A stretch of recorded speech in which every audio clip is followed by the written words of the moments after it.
কেন্দ্রীয় অফিস আছে, তারপরে 15তলা হচ্ছে জাতীয় নাগরিক কমিটির অফিস আছে।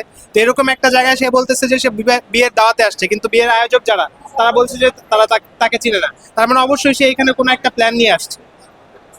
আগস্টের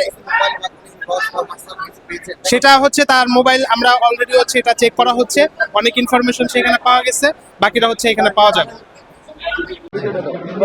আপনার পরিচয়টা একটু ভাই, আপনার পরিচয়টা একটু। আপনার নাম আদনান। ভাই কোথায় আছেন? আমি আরো 5 বছর আগে নোয়াখালী জেলা ছাত্রলীগের সাবেক সাধারণ সম্পাদক ছিলাম। নোয়াখালী জেলা কমিটি নিচে নিচে এই যে ভাই এদিকে এদিকে এদিকে এদিকে নিচে আমি নিচে এদিকে আপনাকে ধরেছে কি জন্য সেটা বল। আমি একটা প্রোগ্রামে আসছি বিয়ের প্রোগ্রামে, ওইখানে ফ্যামিলি আপনি দেখে 3 তলায় ফ্যামিলি